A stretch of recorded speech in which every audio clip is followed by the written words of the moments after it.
वो कह रहे हैं कि वो शरीयत लानी है और वो वही शरीयत है जो वो अफगानिस्तान में ला रही है। अब कहा गया कि वो माफी मांगे, उन्होंने जवाब दिया कि हमने क्या गलत किया है जो हम माफी मांगे, माफी मांगने का तो सवाल ही नहीं पैदा होता। जरा भारत की भी बात कर लें, आपने ये कर दी है, ये मैंने भी अभी बिल्कुल हमने आपसे भारत को अपनी एयर स्पेस यूज करने से रोका हुआ नहीं है।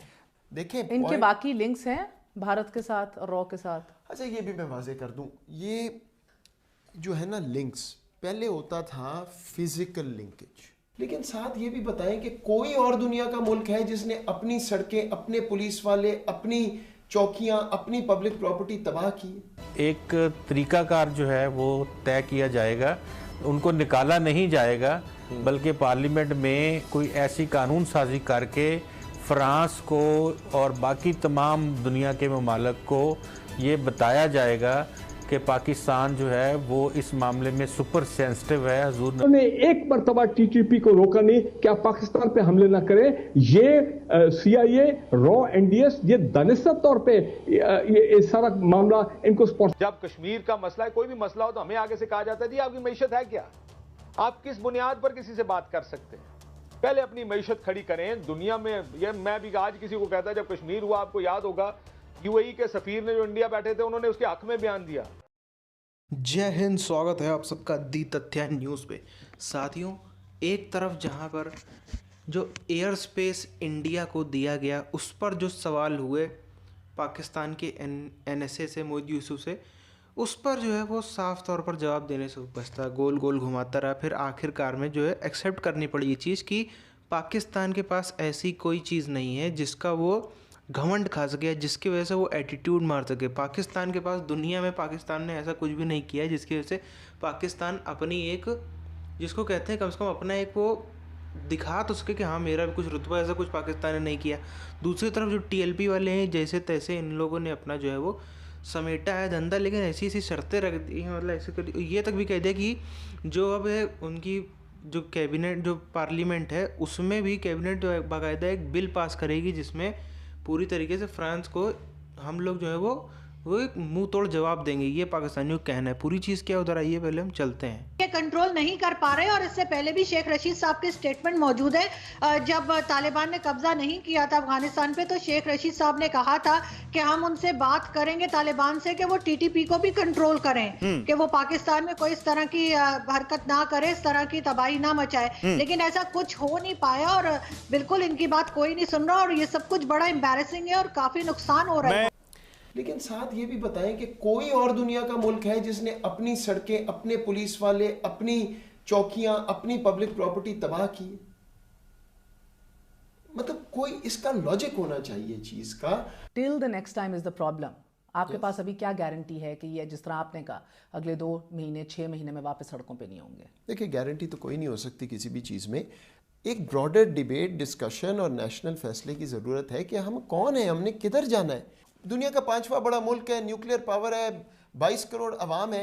क्या हम इसीलिए बने थे कि यहाँ बैठ के ये देखते रहे कि इस इंडेक्स में हमारा नंबर 150 पे चला गया, एक में 125, एक में 135? अच्छा, फोरम से ये तमाम ममालिक को मरासला। साथियों, आप सबने ये चीज़ अक्सर सोशल मीडिया पे, व्हाट्सएप फॉरवर्ड पे और मेन स्ट्रीम मीडिया में और अपोजिशन के द्वारा अक्सर ये चीज़ सुनने को मिलती होगी, जो एक बार आज से कई साल पहले नरेंद्र मोदी जी जो चले गए थे नवाज शरीफ की बेटी की शादी में पाकिस्तान। कई लोग उस पर अलग अलग बवालबाजी कर रहे थे कि ये है, देश को ऐसा कर दिया, धोखा दे दिया, ये कर दिया, वो कर दिया। वो एक इतना तगड़ा डिप्लोमेटिक चाल थी, या हम उसको कह सकते समझदारी थी। उसकी वजह से पूरे पाकिस्तान में जो है वो, जैसे इंडिया में तो थोड़ा हद तक हुआ, लेकिन पाकिस्तान में बहुत ही ज़्यादा थू-थू हो गई थी नवाज शरीफ की। कैसे कैसे आप पाकिस्तान में नारे लगते थे कि जो मोदी का यार है वो पाकिस्तान में गद्दार है, ऐसे ऐसे नारे लगते थे। हुआ क्या, जिसकी वजह से नवाज शरीफ की जो है सत्ता चली गई, टाटा बाय बाय हो गया।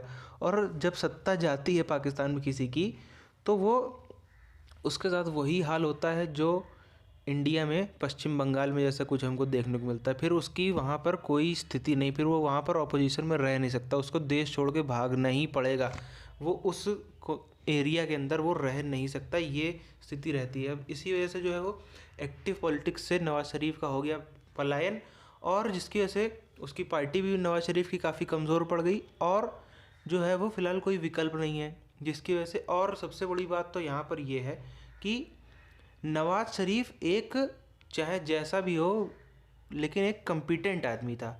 उसको पता था कि डिप्लोमेसी कैसे चलानी है, कैसे अलग अलग देशों से जो है संबंध साधने हैं। इसी वजह से हम देखते थे पहले जो था वो पाकिस्तान खेल जाता था, उसको इधर उधर से संबंध बना लेता था, इसी वजह से, क्योंकि वहाँ पे नवाज शरीफ था। लेकिन इस वजह से नवाज शरीफ की जो ब्रांड इमेज को धचका लगा, जो ब्रांड इमेज उसकी ख़त्म हो गई, ऐसी तैसी हो गई, सिर्फ किसकी वजह से? नरेंद्र मोदी जी उनकी बेटी की शादी में चले गए थे।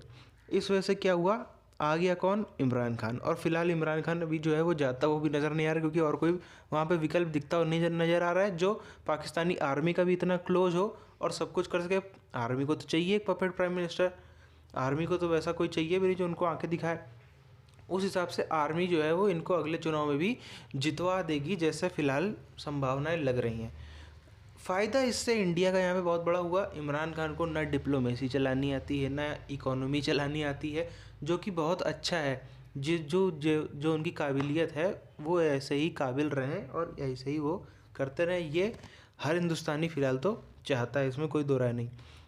हम देखें, इमरान खान है, उसने पूरी अपनी जितने लोग थे सब वैसे ही बैठा दिए अपने जैसे, जैसा चोर जैसा राजा वैसी प्रजा, जो एक कहानी है।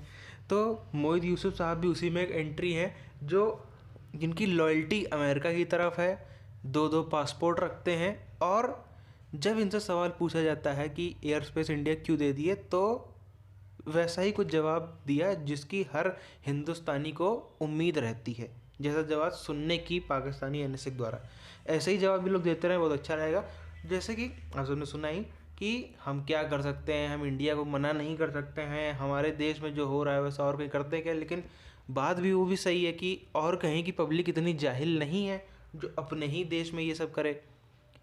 कम से कम कुछ भी हो, ये तो कुछ भी हम कह लें कि देश का बंटवारा हुआ था, एक समय पर सब कुछ हुआ था, लेकिन कम से कम अगर सोचिए आज होता तो ये लोग इंडिया में होते, इंडिया में शायद दिल्ली घेर रहे होते, शायद दिल्ली में ये सब कर रहे होते, और कितनी इंडिया की बेइज्जती होती। सोचो इंडिया में ऐसा कुछ हो रहा है कि फ्रेंच एम्बेसडर को इंडिया से बाहर निकालो। तो उस हिसाब से अगर उस पॉइंट ऑफ व्यू से हम देखें तो ये बहुत ही अच्छी चीज़ हुई। आपकी क्या राय है नीचे कमेंट करके बताएं। मिलते हैं आप सबसे अगले वीडियो में साथियों, तब तक के लिए जय हिंद।